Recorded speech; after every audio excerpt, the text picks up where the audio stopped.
Hey everybody, welcome to the Did You Know podcast.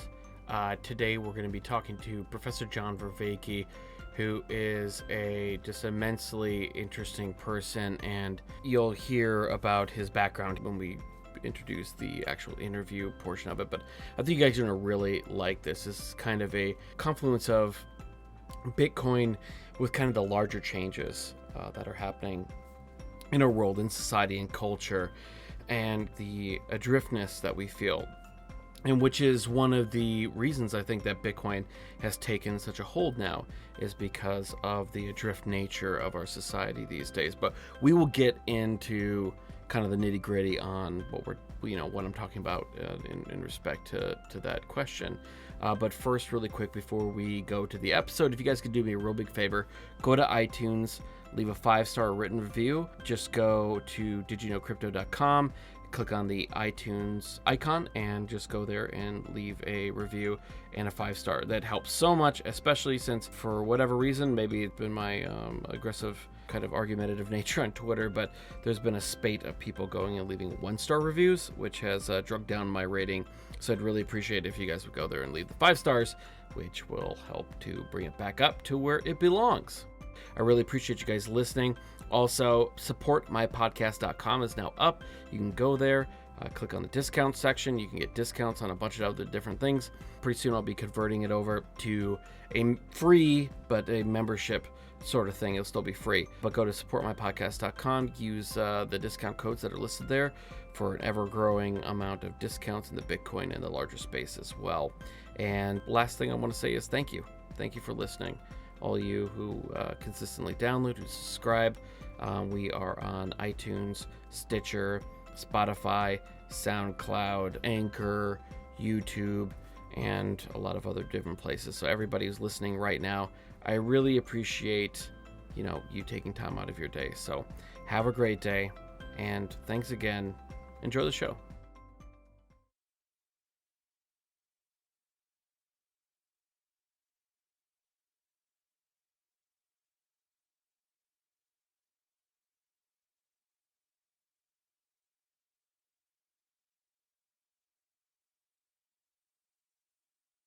I'm extremely excited to welcome John Vervaeke. He's a professor at the University of Toronto in the psychology department and the cognitive science program. He participated with Jordan Peterson in an extremely popular discussion on the meaning of life, and currently has been releasing his lecture series entitled Awakening from the Meaning Crisis, which will be the main topic that we are speaking about today. John, welcome to the show. Thank you very much, Dustin. And, like I just mentioned, your series Awakening from the Meaning Crisis, and I've mentioned it on multiple shows actually now, and how much I've enjoyed it. And Oh, thank while you. it's impossible to kind of condense what's now about 30 plus hours of lectures into Yeah, one explanation, but can you give a good overview of what the meaning crisis is, kind of its where you see its genesis, its evolution, and where we're at in the present day? sure. Yeah, we're going to be releasing episode 31 today, so it's going to be 30 tomorrow. I mean, so 31 hours to compress into a few minutes. Let me try my best. So the main idea is this sort of central feature characteristic of our cognition, that it's a dynamically self-organizing process. And that dynamical self-organizing process that makes us so adaptive simultaneously makes us perennially susceptible to various forms of self-deceptive, self-destructive thought and behavior. Um, and so these are perennial problems that human beings face across cultures, across contexts, across historical time periods. And that's why you'll see it in world literature all over the place. People falling into despair or thinking that their existence might be meaningless and so forth. Now, what has typically been the case is that cultures, including our own, previously had sets of practices, what I call psychotechnologies, that were designed to explicitly ameliorate and remediate against these perennial problems, give people alleviation to the way in which their agency was being undermined and they were experiencing distress and despair. And you can sort of broadly label those sets of psychotechnologies the cultivation of wisdom and self-transcendence. But those psychotechnologies, of course, have to be set within a community, a tradition, and then that tradition and community has to be legitimated, valorized by a sustaining worldview. And then what happened in the West is that worldview that was born out of the Axial Revolution in ancient Greece and ancient Israel, that had given us such a source of support and valorization of the practices by which people cultivated wisdom and thereby alleviated these perennial problems, started to come under serious threat. And it was progressively undermined, and that undermining was accelerated in the Protestant Reformation and the Scientific Revolution. And also, one of the consequences of the Protestant Reformation is we lost contact with our own wisdom institutions. The monasteries and such were shut down. And that this has been an ongoing progression, this erosion of that worldview and the falling into obsolescence of sapiential institutions, psychotechnological practices for cultivating wisdom. It's been fragmented. It's been lost. We've lost institutions. We've lost traditions. We've lost the worldview. And so what happens, of course, is that people can't stop responding to the perennial problems because they're perennially problematic and they're deeply distressing. But, where would you turn if you wanted to cultivate wisdom as opposed to obtaining information or knowledge? And so what people do is they sort of try in a fragmented and autodidactic way to cobble together responses to these problems, especially when they become exigent within their own lives or the lives of people that they care about.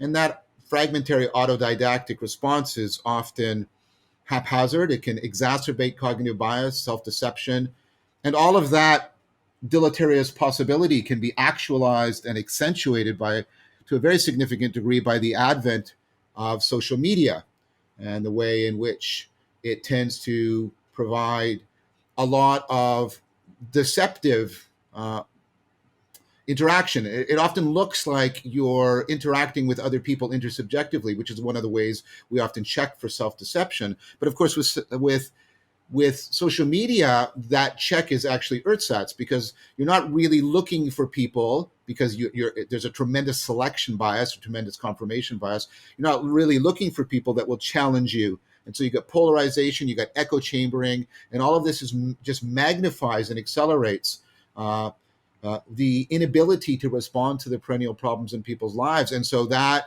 results in an ever-increasing meaning crisis. You get increasing rates of suicide, you're getting increasing rates of mental health issues, you're getting increasing problems of loneliness, increasing addiction, increasing rates in which people are rejecting the real world and retreating into the virtual world in various ways. You get a lot of attempts to take things, to take individual systems of meaning and interaction and try to inflate them to take on the role of an entire worldview, like a political party or a political ideology. And so you see all of these things increasingly becoming pervasive in the culture, and people are feeling increasingly like the culture is pervaded by bullshit. I'm using that term in a technical sense. There's massive disenfranchisement from political participation in many ways, even though everything in another sense is becoming politicized. People are disenfranchising from established religions.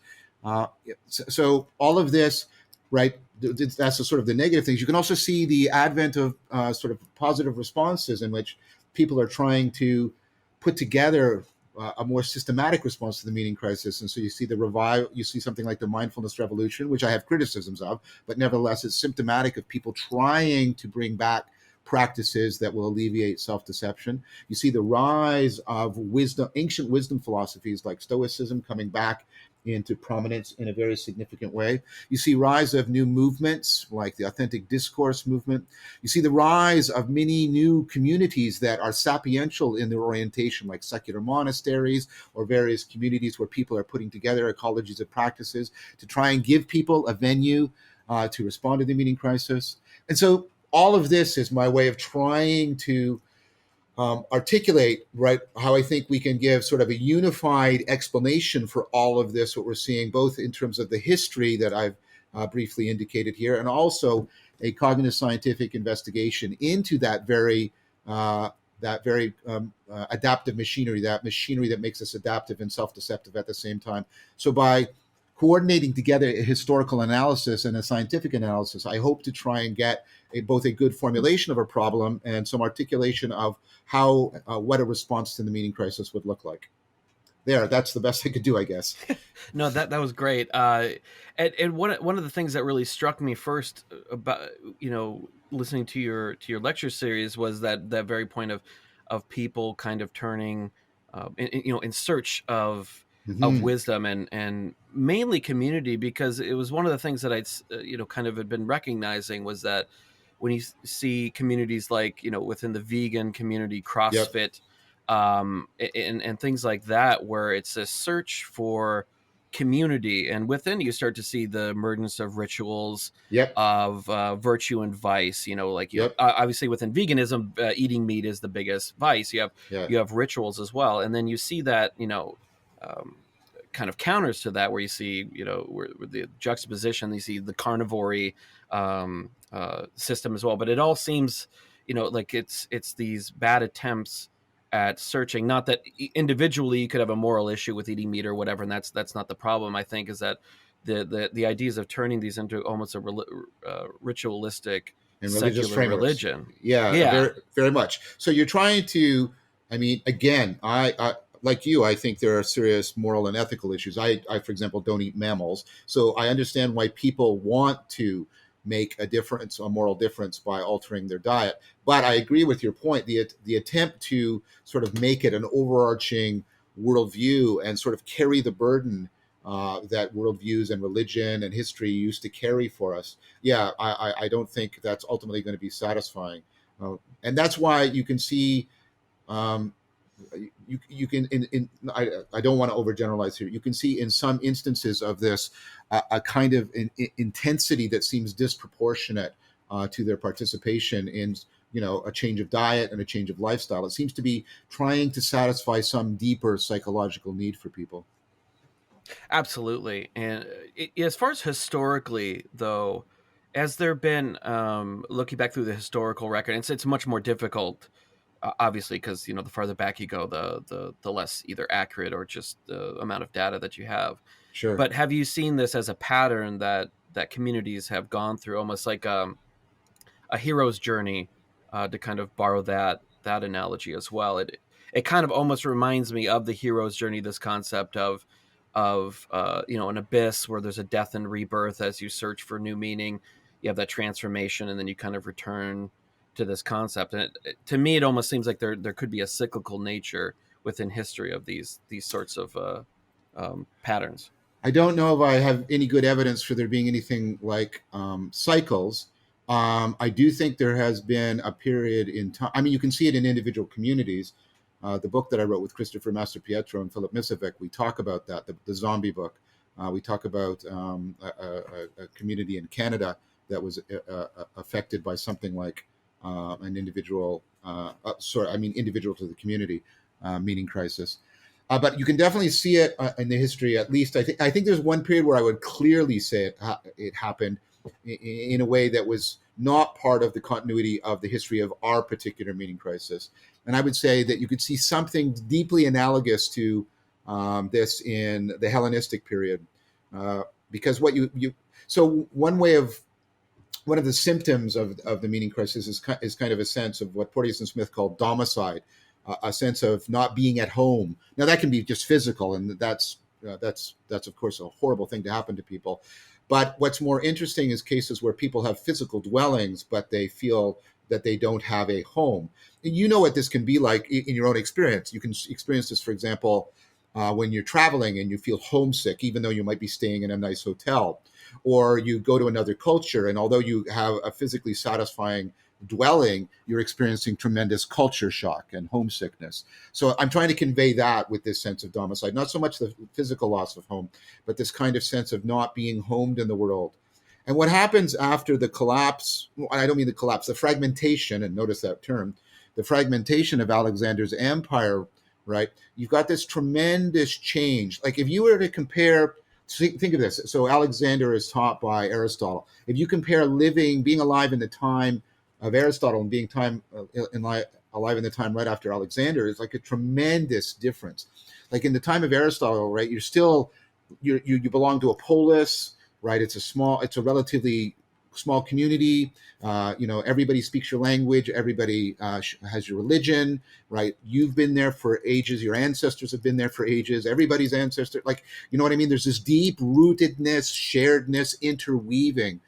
And then by the time of the death of Alexander, what you've got is massive displacement, right? And during the time of Aristotle, not only is there this tight interweaving, you're often close to the seat of your own government. You may even know some of the people who are in power. But after Alexander, there's this law. Like people are displaced. The people near you haven't, right? They may be immigrants, right? You may have emigrated, right? There's multiple languages, multiple religions, right? There's all kinds of stuff going on, and you're thousands of miles away from the seat of power. And you could go to sleep in the Ptolemaic Empire and you wake up and you're part of the Seleucid Empire and you've done nothing and you don't know what's going on. And so you see, and this is why many people describe the Hellenistic period as an age of anxiety. And you can see I'm not claiming any kind of identity, but you can see how there's a lot of similarities between that period and our own period of globalization, etc. And what you see, though, which is something different, but perhaps some similarities, is you see that there's the rise of new religions to try and deal with the Hellenistic meaning crisis, and some of them are very important. Like there's the rise of something like what's going to eventually become Gnosticism, and that has really important ramifications for European history.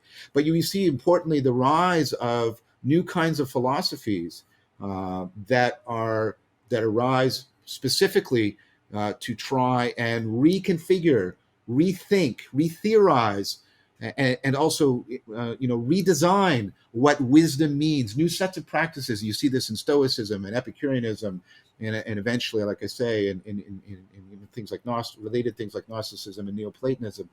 And so what you get this huge project in the creation of schools and communities. And they're given tremendous cultural support. I mean, Marcus Aurelius is himself a great Stoic philosopher, and he's ruling the Roman Empire.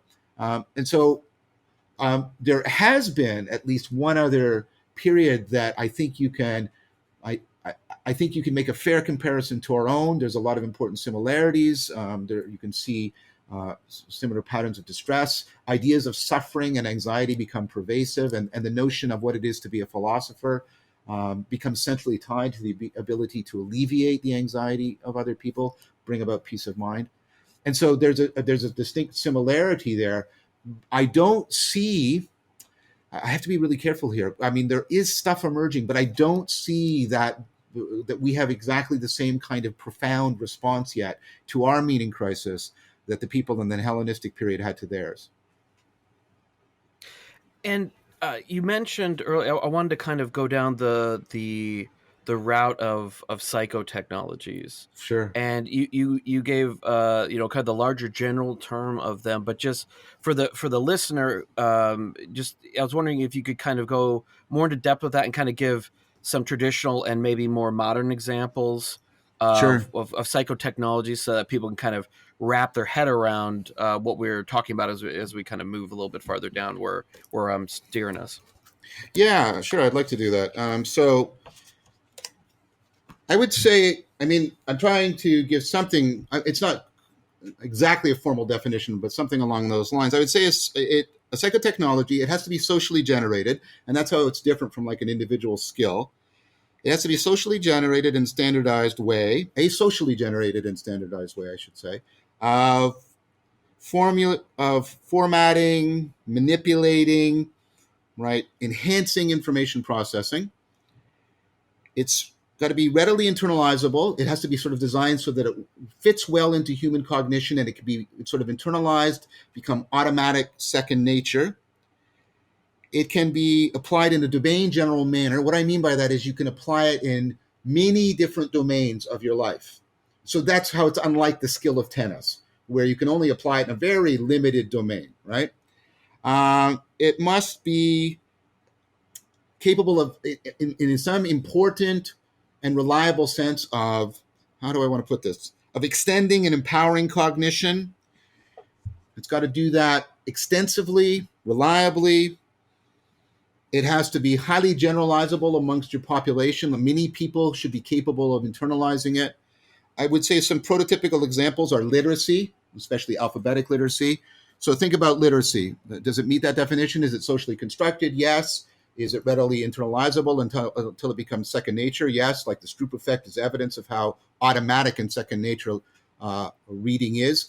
You can't look at a word and not read it anymore. That's not usually something that you're capable of doing, right? And does it fit your cognition? Yeah, it really fits important aspects of your cognition. Does it empower and enhance it in a reliable way? Think of all of the things you couldn't do if you no longer possessed literacy. Does it apply in the domain general manner? Yeah, you can use literacy all across your life in so many different domains, in so many kinds of problems. Does it standardize and enhance and improve your information processing? Yes. So that's a psychotechnology. Literacy, numeracy is a psychotechnology. I think mindfulness is a psychotechnology. I think graphing, Cartesian graphing are examples of psychotechnologies. So that's basically what I mean by a psychotechnology. It doesn't just mean any sort of skill or any sort of practice.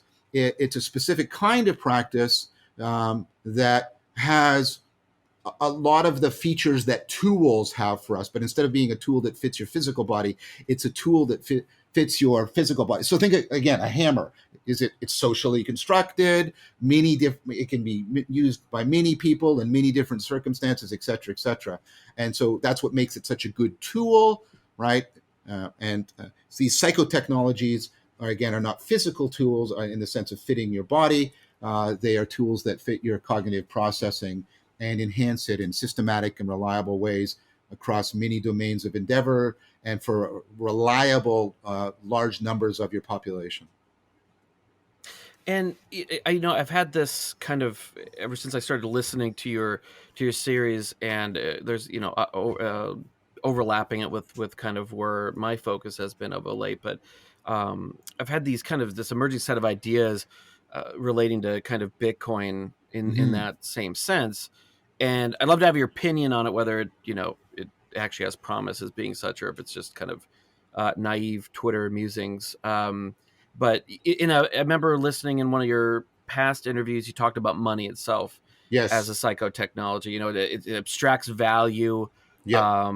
in society and with individuals. And Yep. sorry if Yes. this goes a little bit long, but bear with me, I guess. But Sure. Go ahead. Sorry. kind of your generalized view of the meaning crisis. You talk about the rejection of traditional institutions that offer these technologies that provide meaning, stability, kind of community, and everything like that, and it's led to all these harmful activities. But Bitcoin itself is a rejection of these traditional institutions. But what I see that the difference is that it's seeking to replace them, almost kind of like in the military.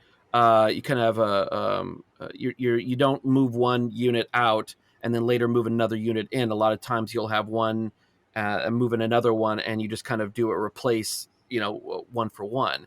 Right. And to me, that's almost similar to what Bitcoin is that it doesn't create a void in this system, and it also offers new concepts, ways of thinking that I think are extremely important. I think it's the greatest and most important of the innovations of Bitcoin beyond just money is that it broke mental barriers that held beliefs of what people thought was impossible, the creation of money without a centralized institution. And now it is possible.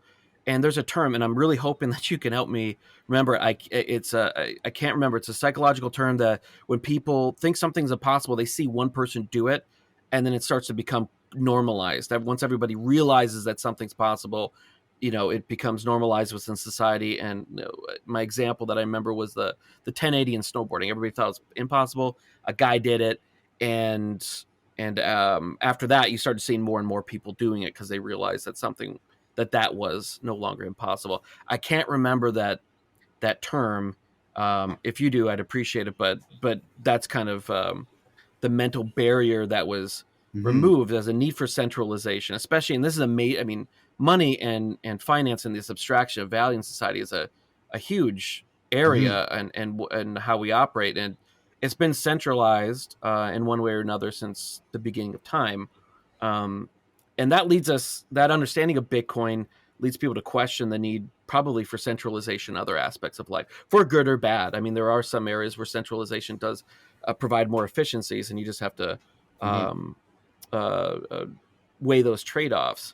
And there's other smaller things. Bitcoin has a deflationary mindset. Instead of incentivizing you to spend now because your money's worth less later, it kind of incentivizes almost a saving mindset, which is much, Hmm. kind of go harkening back to more tradition. Hmm. Um, Flipping your mental state to sacrifice the present for the future. Right. That's very interesting. I mean, what I tried to say is I think that yeah, that money, insofar as it's an abstract symbol system, it gives you abstract thought and then links itself to the established psychotechnology of numeracy, can be thought of at least as a vehicle for a psychotechnology. Yes.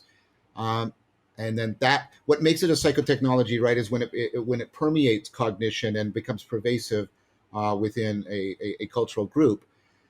And I see what you're saying. I think that's very interesting, very insightful. So let me make sure I've got your argument. The argument is that Bitcoin, I mean, it's like money. It's invented for very practical, economic and financial reasons, but it engenders a new way of thinking. And so, as people practice making use of the currency, they also start to practice this new way of thinking, a new way of thinking about value, new ways of thinking about money per se as an abstract symbol system, disconnected from a centralized state structure. It gets them organized differently with respect to time, right? Right, they can become more future oriented. That's very interesting. Are these your ideas?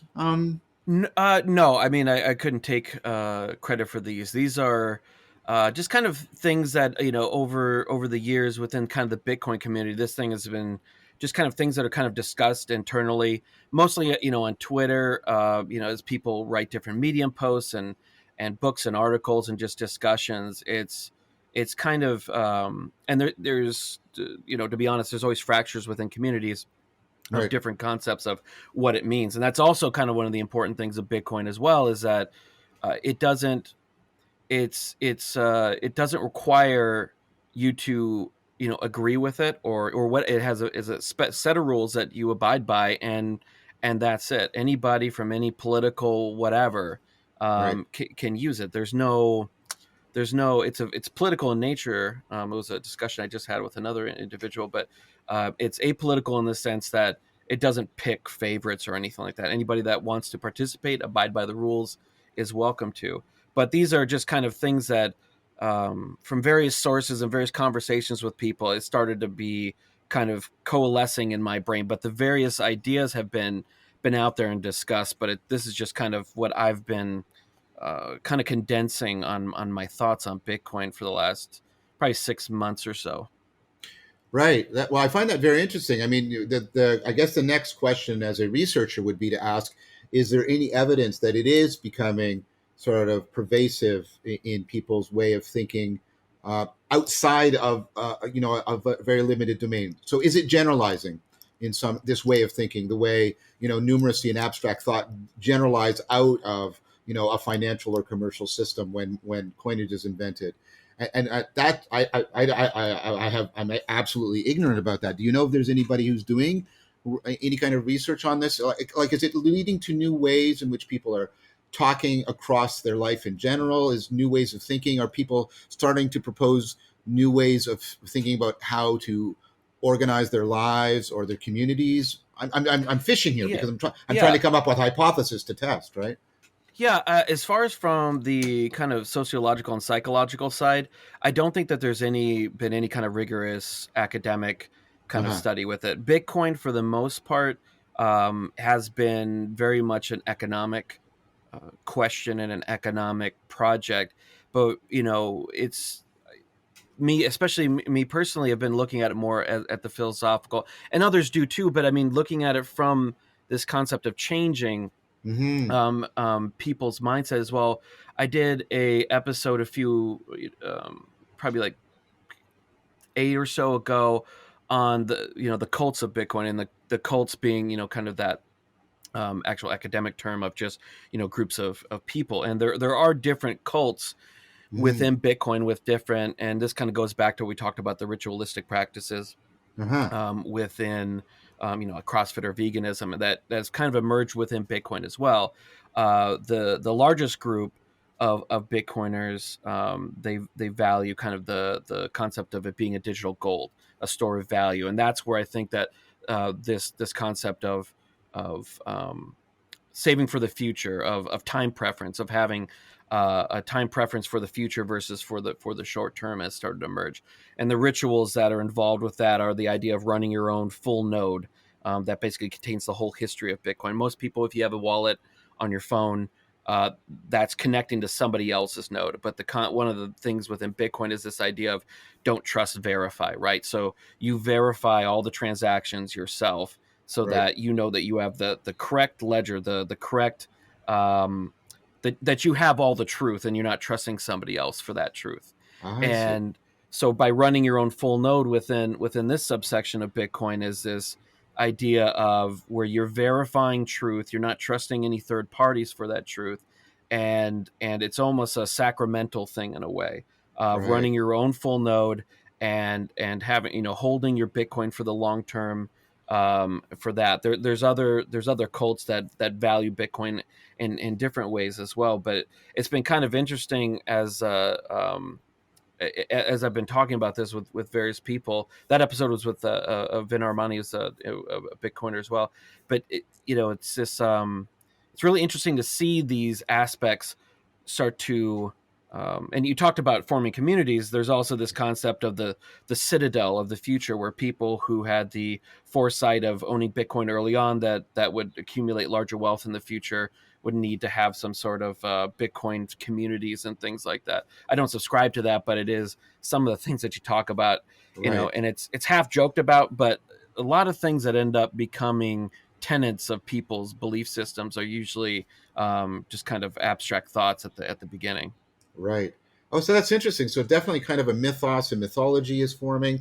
People are taking up, yeah, like you say that. Absolutely, especially, I Yeah. mean, like with Satoshi, the creator of Bitcoin. Mhm. Um, I mean, that creates, and people use religious imagery. They call it the virgin birth of Bitcoin versus other cryptocurrencies, Oh, wow. That is fascinating. where That is very, Bitcoin very, Bitcoin came out of nowhere. Nobody knew about it, and it just kind of started. It bootstrapped itself, and before anybody knew it, it had a large network. Where now these are people with faces, with names, with histories, and they create something, and now all their baggage comes with it. Where we're Satoshi, he's this character. We have no idea who he is.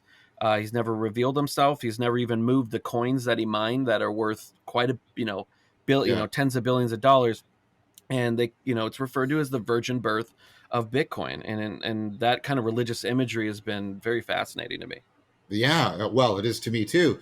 So yeah, that sounds like there's a mythos. There's definitely sort of sacredness. There's ritualized practices. There's a sense of a new kind of community, a new way of being in the world. There's new epistemic practices about how you sort of check the truth and bear a responsibility to yourself. Yeah, this you're right. This is a very interesting phenomenon. I'm going to talk to Chris about this.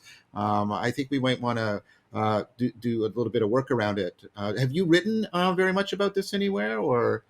I have not written that too much. I've mostly been doing podcast interviews and things like that, and especially over the last probably 6 to 8 months, I've been focusing more on my last episode that I just did was with a gentleman. It's not his real name, but his moniker on the internet is Gigi, and he's a gentleman from across the pond, and he wrote a piece about Bitcoin as a living organism, as kind of this concept of the super organism Oh, of yeah, swarm intelligence, where you have all these yeah, individuals, yeah, yeah, yeah, and you have 1 foot in the digital, but also 1 foot in the meat space as well, yeah, yeah. and This is it so behaves very gnostic. much. Yeah, this Yeah, is very yeah. Gnostic. Yeah. Oh, yeah. I definitely want to know about more about this. So maybe, yeah, maybe. Well, I'll take a look at some more of your episodes. But if you could send me at some point a link to that paper, I'd really appreciate it. If Yeah, yeah.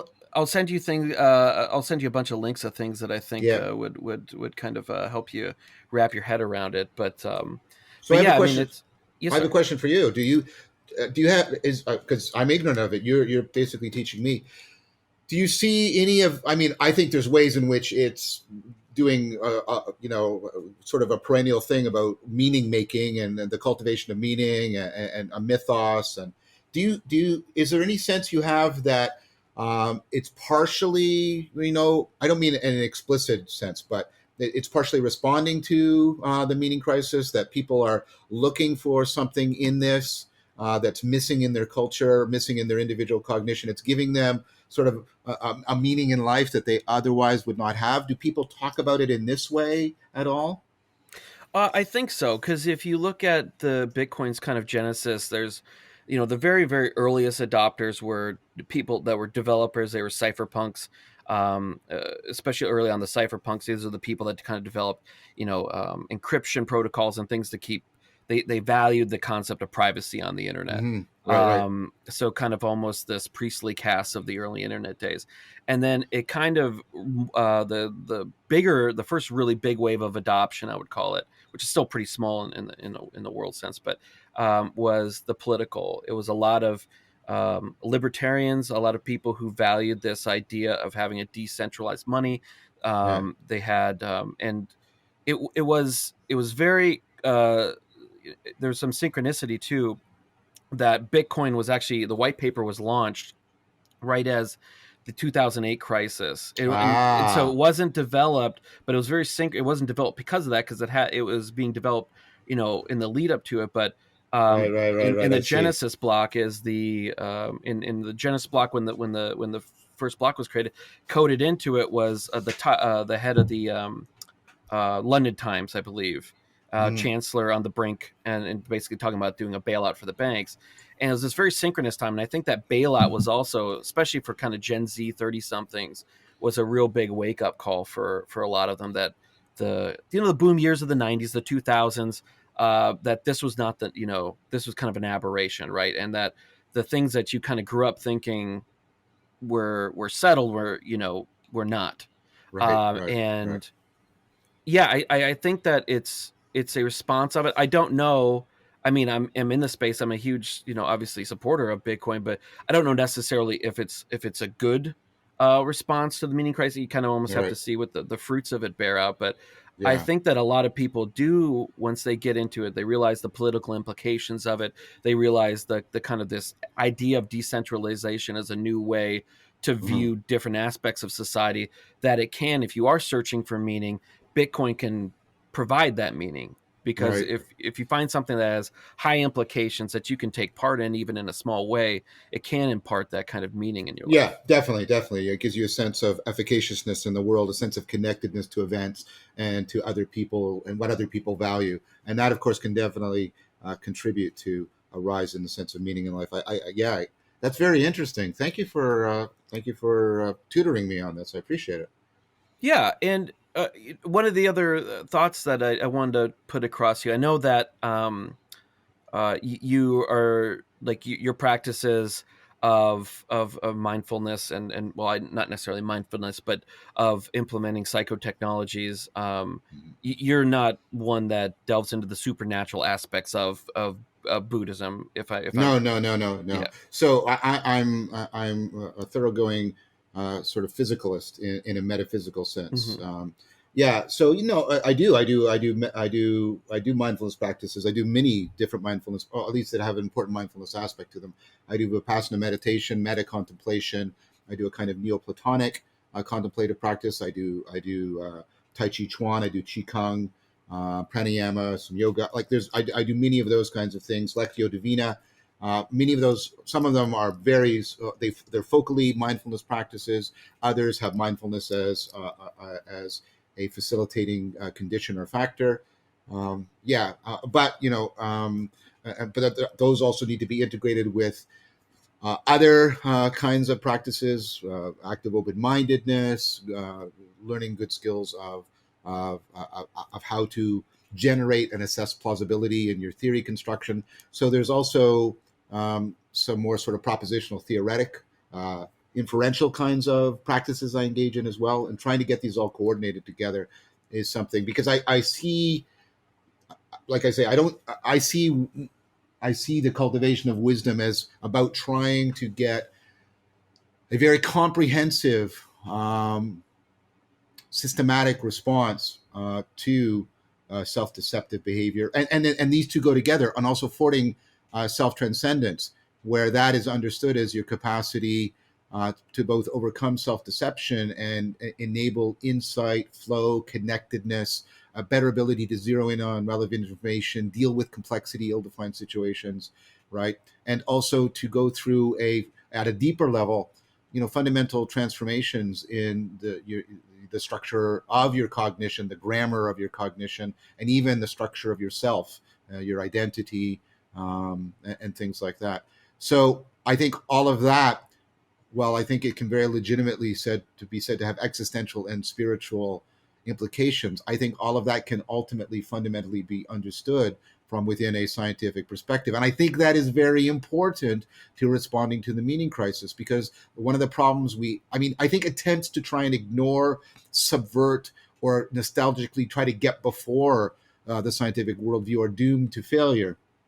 I think whatever solution we come up to the meaning crisis, it has to be one in which we can be resituated within a scientific worldview. I mean, that's one of the problems we face.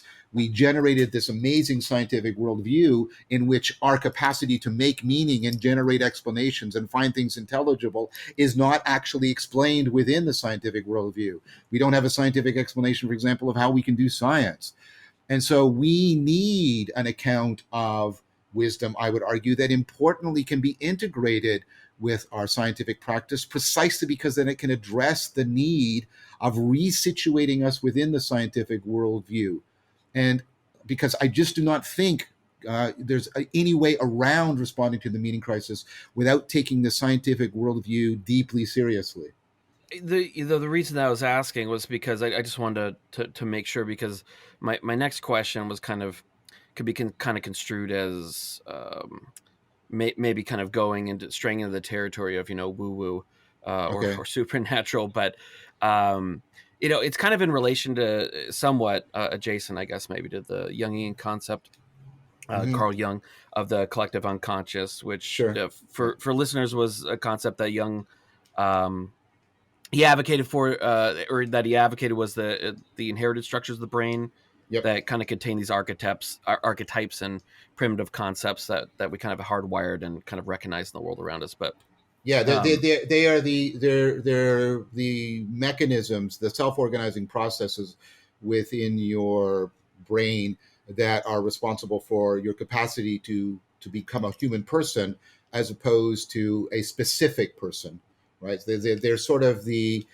bedrock from which your humanity is constructed, and it's an inherited legacy. So human beings, there are general, i.e., collective ways of being in the world, and these archetypes help to facilitate our interaction with each other in the world in such a way that we can vouchsafe and develop our humanity, and then our attempt to individuate, to build our own personal personhood and personality, have to be done in concert and in recognition of how that our particular identity has to be in dialogue with our identity as a human being. That's how I would try and explain it. with that, is that I was wondering, is it possible that in conjunction with this moving away from traditional institutions and traditional purveyors of the psychotechnologies that kind of gave us meaning and everything, Mm-hmm. um, you know the rapid uh, in our society, which kind of almost seems to be reaching almost a pinnacle of human achievement, the rapid advancement of technologies and the advent of the age of artificial intelligence Well, and yeah, of all that, course. and Yeah. not to use that as a boogeyman, because how realistic and how likely is that going to happen with, it's going to 5 years or 50 years, we don't know, but it's in the public consciousness, and this kind of signifies our loss of status as the kind of the high watermark of intelligence, Mm-hmm. Mm-hmm. and perhaps we are unconsciously recognizing these archetypal stories play out, and are aware at maybe at a less subconscious level of these changes on the horizon. And maybe this is kind of almost a non supernatural tarot card reading of future events based on these kind of predictive archetypes that's manifesting as this anxiety in society and loss of meaning. So let me Or it say, could be too woo woo. no. Let's play with this a bit. I mean, you've put your cards on the table, and you said you're not trying to evoke some sort of supernaturalistic metaphysics or something like Yeah. that. So and I, I have a lot of respect for Jung. I mean, I have a lot of criticisms of Jung, but I have a lot of respect for Jung too. So I'm not willing to just sort of be dismissive. I don't think that's appropriate to what you said. Let me try and think. I mean, I want to challenge one thing you said. But it may turn around to actually support you in some ways. Okay. There's been extended periods where we were firmly convinced we were not the pinnacle of human intelligence, right? So I mean, if you read all through the Middle Ages, Thomas Aquinas was called the angelic doctor precisely because he reflected repeatedly on angels. And I don't believe angels exist in any kind of supernatural sense, but he reflected on them and the kind of intelligence they must possess. And that was often used as a contrastive way of understanding human intelligence. So we have had extended periods where we do this. And then there was also a period in sort of the second century in the Mediterranean where people, and Stang talks about that in his book, people thought of themselves as possessing a divine double, an aspect even of themselves that was somehow superior to their current ego and current narrative self. And so there have been extended periods when people have confronted this before. So that's one thing we should note. And one question you might ask, linking that point to what you've just said, is the degree to which people might tap into those. I'll use a Jungian term, those sort of archetypal way of thinking, because what one of the things Sang argues is that's kind of a perennial thing that human beings do. We conceive of intelligence as greater than our own, and sometimes even bound to us in special relationships as a way of trying to understand both our place and our capacity for self-transcendence. So one thing that might happen, right, is the advent of artificial and general intelligence might lead people to start adopting some of that mythological language for talking about artificial intelligence and our relationship to it. I mean, instead of them being heartless monsters, it's possible. I'm not making a prediction here, right, Dustin? I'm just stating a possibility, right? It's possible that we could be creating silicon sages, and then our relationship to them might be very different from the kinds of relationships that are normally seen in sort of this the scientific apocalypse. I also would I also want to say something about the more general point you're making, and I'm trying to tie that in. The archetypes, at least according to Jung, and the way I understand mythos in general, is they're ways of picking up on sort of perennial problems or really pivotal patterns that are happening in history, and often those two playing together, how sort of perennial issues are being given a particular pivotal historical twist, and the archetypes often give us a way of at least latching on to those perennial patterns, those perennial issues, and even give us at least an initial narrative for trying to express and talk about um, pivotal events. My own work is an example of trying to understand that.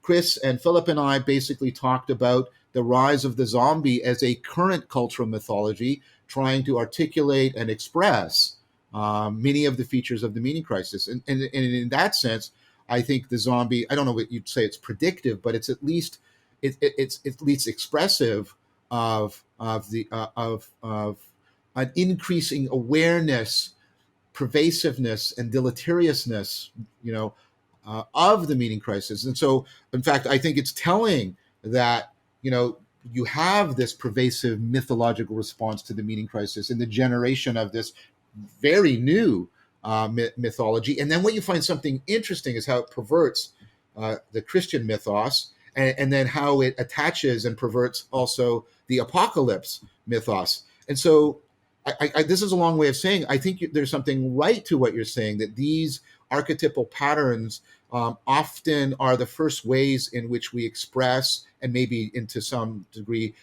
have some sort of foresight about the emergence or maybe the increasing pressure or presence of these kinds of patterns in our culture. I can see that. In fact, I think in some ways that was one of the central theses of the zombie book. So I think there's a way in which I hope you don't feel I'm putting words in your mouth, but I No, think no, there's a not at way. all.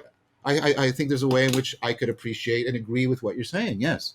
It was funny when you mentioned creating sages, and it kind of reminded me of that maybe the prevailing wisdom of where that we're creating Judgment Day, Terminator is less likely, and maybe we're just getting the mechanical owl from the Clash of the Titans. Well, I mean, we already have it to a degree. We're already starting to do it, Yeah, right? We're carrying around the phones, right? And there's just some preliminary research on how much this is starting to intermesh and affect our cognition. And the thing is, these phones also carry psychotechnologies, right? Various apps and things like that. And so, yeah, I mean, I think it's reasonable that we're going to see AGI. I mean, I'm in the business, so I can sort of comment on this. I think it's reasonable we're going to see AGI, autonomous artificial general intelligence, sort of within 50 years. But you shouldn't think of that as a digital prediction, like nothing, nothing, nothing, and then autonomous, right? AGI. That's not what's going to yeah. happen.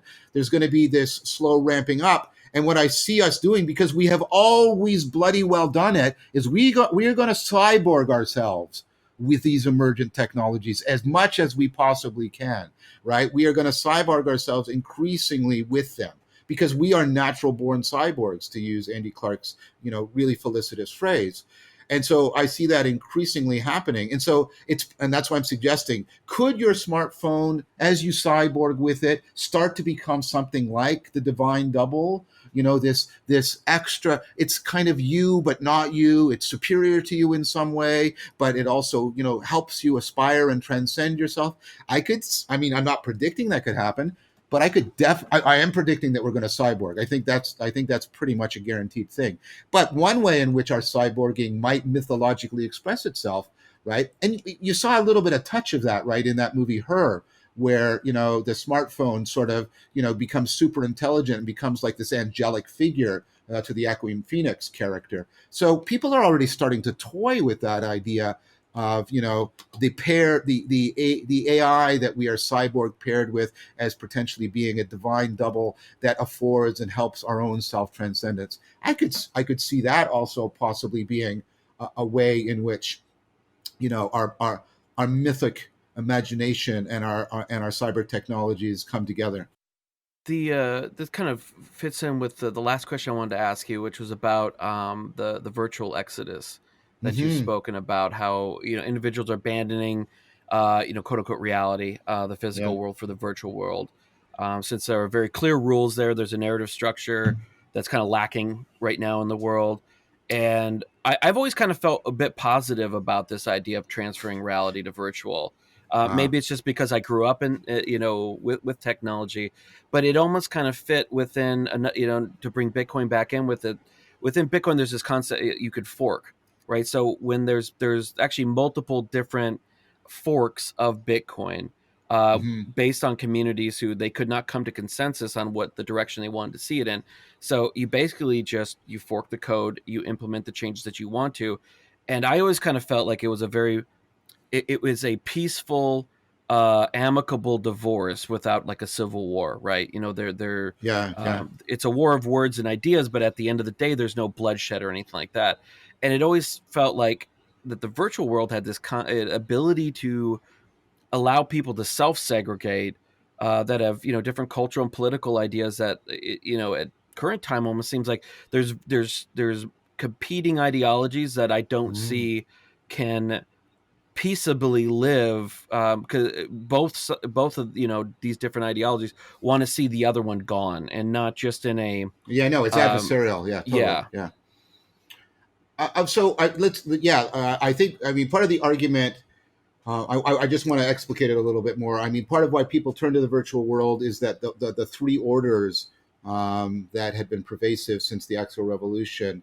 And people sense them as lacking in the real world, and as you said, they're very present in the virtual world. There's a nomological order; things make sense. Everything is intelligible. It's coherent. It fits together. There's a narrative order. There's a story that is pervades the cosmos of the game, and you play a pivotal role in that. And then, of course, there is a normative order. There is a way in which you self-transcend. You level up, and you get to the deeper and deeper so-called realities, right, or levels, right, levels of reality of the world. So I think people are going there precisely because that it's a world that has all these orders of meaning that are lacking in the real world. Now, the issue I have, I guess, with that is the increasing evidence for this. I mean, again, please understand that I'm not trying to overgeneralize. I'm not claiming, of course, that everybody who plays video games or anything like that. But the concern I have is, the WHO and others are considering video game addiction as a real phenomena, because you start to get addictive behavior. Because I mean, for how much you might like that virtual world, it really can't sustain your life. You need to you need to have shelter. You need to have food, and so people are getting caught up in these worlds to some degree. That's deleterious to their ability to actually take care of themselves, to be functional, and that's the only really good definition we have of addiction. Some kind of compulsive behavior that is deleterious to your ability to function as an adult. And what's particularly perhaps conducive to that is that video games are terrific flow induction machines. They're fantastic ways of inducing the flow state. And the problem there is, and some of my students have done work on this, right, is because you're in the flow state within the game, you get this terrifically enhanced sense of agency at the expense of undermining of your agency in general, and that can be very misleading for people. They can mistake this very limited, inflated agency with their actual agency, and that again can have very deleterious psychological effects on people. Once again, let me repeat: I am not claiming that even the majority of people who play video games, they're doing this right. I do think that a lot of the attraction of video games for everybody is that how it responds to a loss of these orders of meaning in our life. But I do worry about the deleterious, the addictive, the sort of deceptive about your identity and agency aspects of this, and then in conjunction with that, I don't like the fact that the virtual world has lost the connection to virtue, which is paradoxical given the name. I mean, virtue originally didn't mean just possibility; it meant a possibility for a power for being good. And again, this is where the confusion about your agency can be deeply misleading. You may be a heroic or, in some sense, virtuous character within this world, but it doesn't seem to transfer back to how people are leading their lives or interacting with other people. And so that's also a concern I have. So I still see it, I guess I'm making an argument for, I still see it as much more symptomatic than as a reflective response to the meaning crisis. No, I take your meaning. I think that it was one of the things that Jordan Peterson had talked about too, is that like exactly what you're saying is that they have these archetypes that we connect with, the hero's Yeah, journey and yeah, these very yeah, specific things. And that's why things like Star Wars, Harry Potter yeah. are all popular and other series are not, because they get these archetypes correct. But here's the But problem with those. But notice what they don't do, right? Think about contrast the Star Wars religion with the Christianity religion. Like, what do you do? Like, what practices do you engage in? What life path? Right? Like, in what way do you actually start to practice it? There isn't. Right? It's passive. It's viewed. Right? And you may go to Comic-Con. There's some rituals, but it doesn't actually propose a serious existential challenge or give you a serious existential pathway for going forward. And that's the big difference, right? That's the big difference. So although it triggers the archetypes, it gives you no serious way, if we want to play in the Jungian playground right now, it gives you no serious way of engaging those archetypes in an ongoing process of individuation. No, I absolutely agree. It's just I think that what you're saying is that they trigger them. I mean, and that's why they Yeah, are, because they're not being fulfilled. that's Excuse me, they're right. not being fulfilled in another way, because you don't. I mean, it's kind of the same way as looking at like in a relationship. If you are fulfilled, if you're happy in a relationship, you're not going to be going and looking around for something else. That's right. And in a way, all these veganisms, the Star Wars to whatever is kind of our minds kind of looking at the attractive person who's walking by. Yes, exactly. I mean, we're hungry, right? And I mean, look, addictions always are parasitic upon adaptive behavior. Your example of looking at the attractive person, I mean, that ultimately connects to adaptive machinery for sexual reproduction and whatnot, right? And so I think what powers, and this is an argument I made from the beginning, the very machinery that makes us adaptive is simultaneously the machinery that makes us susceptible to self-deception. And so, yeah, these things trigger these, adaptive processes, these processes, of self-organization. I think it's fair to attribute to Jung a kind of dynamical model that, because the archetypes are not things, they're not entities. He's very clear about that. They generate specific images. But for Jung, I mean, a good way, one way, I think, and potentially a helpful way of thinking of the archetypes is they're dynamical systems. They're self-organizing patterns, right, within cognition. And so I think they're deeply adaptive. But as I think we're agreeing, what's happening a lot in our culture is we're triggering these because we have a hunger for the connectedness and the meaning cultivation that this machinery can give us. But we're also in a culture that the triggering does not actually provide us an arena within which those connections can be cultivated and deepened. So it's like it's like a sugar drink. It's sort of triggering all of the adaptive machinery without providing any of the nutrition. That's exactly. So I was having a conversation with somebody, um, and not to as a person from my faith background, as I'm more of a traditionalist within Catholicism versus the kind of new charismatic movements. And I've always kind of, and not to cast aspersion on anybody's particular beliefs or anything like that that may be listening, but I always kind of felt that a lot of the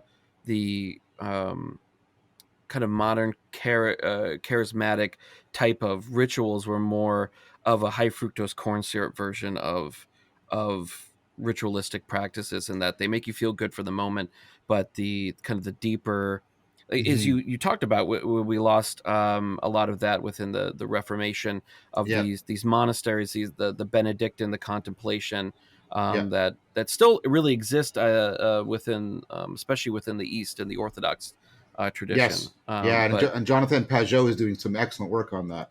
I yeah, highly I listened to recommend. your episodes with him. That was very. I'll Yeah. link to those in the notes. But I know that it's for the listeners who you never know when they're actually going to be listening. But we're actually recording this in the evening, and it's John was more than gracious enough to um, make time in his evening so that we could record this episode. And I have more. I wanted to go kind of deep dive into the AI section, but maybe we can talk about that on a different episode, and kind of the how that is either possible or impossible with Yeah. um, Yeah. the concept of developing meaning within an artificial intelligence as well. Sure, sure. Yeah, no, I mean that goes to the heart of sort of the episodes that are coming out right now. Oh, okay, perfect. At Awake, I mean, because I'm trying to, develop this notion, at least in discourse, from some key ideas from machine learning, to trying to understand how, yeah, not only how, I mean, because I'm a cognitive scientist, not only how you might generate artificial general intelligence, but how that might also help us better understand our own general intelligence and what that might tell us about what's going on in meaning making and what that in turn might tell us about a lot of the kinds of ways of thinking and being and developing that have fallen under the notion of spirituality. That's exactly where those exactly are the episodes that are coming out right now in the video series. Well, I'd recommend that everybody, go to. I'll have the in the show notes at digiknowcrypto.com/EP48. All the things that we mentioned will be in there. All John's books, his Meaning Crisis series, his lecture with Jordan Peterson, and anything else that we mentioned in this episode. And I'd like to, extend a huge thank you to you for taking time out. It was an absolute pleasure. And you've left me with even more to ponder and think about. And I'm actually really excited to, now that you say that that's the topics, that I'll be listening to those, or I'll be waiting for them to come out so I can download them. But how can people contact you and find your work? So going on, getting go on Open Book Publishing, and they can find the book, Zombies in Western Culture, a 21st Century Crisis. They can definitely go on to YouTube. In addition to Awakening from the Meaning Crisis, I have a lot of my talks and more academic presentations at conferences. So yeah, they pretty much don't have to read any of my academic papers if they don't want to, because many of those ideas have been at least presented at conferences. I'm in the process of starting the production on a follow-up series that's going to come after Awakening from the Meaning Crisis is done. It's going to be called After Socrates. What I'm going to be doing is taking a look at many of the movements that arose after Socrates, the Cynics and the Stoics, the Skeptics, the Neoplatonists, and even more, things like the Existentialists, and then putting that into dialogue with a resurgence of very similar kinds of practices, like the Neo-Stoicism that's prevalent today, the authentic discourse movement, circling practices. And that's so I'm sort of doing a play on words on After Socrates. It's not only what came after Socrates, but how can we pursue Socrates? How can we try and become more like what Socrates seemed to have represented, by sort of triangulating back through all these different traditions and putting it into dialogue? Can we come up with something analogous to the Socratic practice as a way of trying to give people kind of, to use a phrase that came out in the conversation with Jordan Hall, a meta-psychotechnology, because this is what dialectic was in the ancient world, Socratic and Platonic dialectic. Can we come up with a meta-psychotechnologies for better designing, coordinating, and creating an ecology of practices? And so that's what I'm going to be doing next. So people can also look forward to that, I would hope. Well, once again, thank you so much, and hopefully we can talk soon. I would like that very much, and thank you for the discussion on the Bitcoin stuff. I found what you had to say very insightful.